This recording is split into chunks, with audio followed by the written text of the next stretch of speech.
मन को शांत रखने के लिए दो चीजें बताइए है। भगवत गीता में भगवान श्री कृष्ण कहते हैं, मन का बेचैन होना उसका स्वभाव है। हमारे मन को लगता है कि अगर वह अलग अलग बातों के बारे में सोचता रहेगा तो हमें आने वाली हर मुश्किल और मुसीबत से बचा लेगा। पर ऐसा होता नहीं है। हम अपने जीवन का काफी अधिक समय सोच विचार करके परेशान होने में निकाल देते हैं। भगवान श्री कृष्ण कहते हैं कि मन का यह स्वभाव बदलना मुश्किल जरूर है, असंभव नहीं। अच्छा, अब आप एक बात बताइए, क्या आप कौवे को कह सकते हैं कि वो कांव कांव की आवाज ना करे? या फिर क्या आप किसी मेंढक को कह सकते हैं कि वह पानी देखते ही ऊंची छलांग ना मारे? हमारे मन का भी कुछ ऐसा ही है। जीवन में कुछ भी होता है, अच्छा या बुरा, हमारा मन उस पर कांव कांव कांव करने लगता है। कांव कांव से मेरा मतलब है चिंता करना, व्याकुल होना। कोई बुरी बात होती भी नहीं है और मन परेशानी की ऊंची ऊंची लपटें लेने लगता है।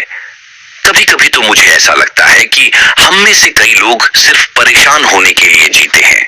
सारी परेशानी, पीड़ा, दुविधा अक्सर हमारी मन की बनाई हुई कहानियां होती हैं।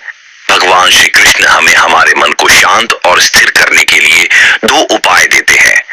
पहला, ध्यान लगाना या मेडिटेट करना। दूसरा, वैराग्य भाव सीखना। अब ध्यान या मेडिटेशन शब्द सुनते ही आप में से कई लोग कहेंगे कि आप आंख बंद कर सांसें अंदर बाहर नहीं ले सकते।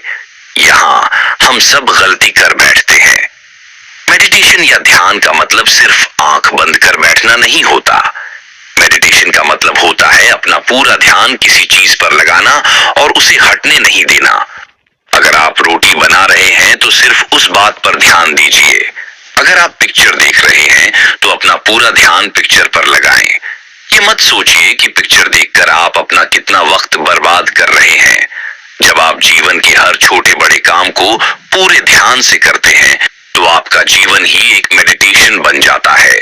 ऐसे जीवन में शांति, स्थिरता, साहस और सफलता का होना अनिवार्य है। वैराग्य भाव, दूसरा उपाय। वैराग्य का अर्थ यह नहीं कि आप सब कुछ छोड़कर जंगल में जाकर बैठ जाएं। वैराग्य का सच्चा अर्थ है कि आप जो काम कर रहे हैं उसका क्या नतीजा या रिजल्ट निकलेगा उसकी चिंता ना करें।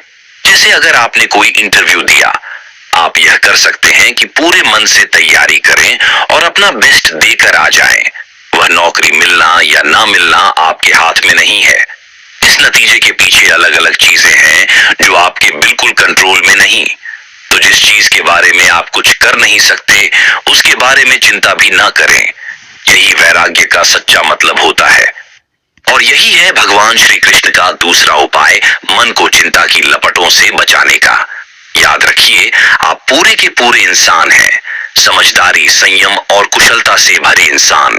आपका मन जब भी कौवे की तरह अलग अलग बातों पर आपको परेशान करने लगे, तब अपने मन को भी प्यार से समझाइए और शांत कर लीजिए। बस अपने ऊपर विश्वास रखिए कि आप कभी अपना बुरा नहीं होने देंगे। हंसा योगेंद्र।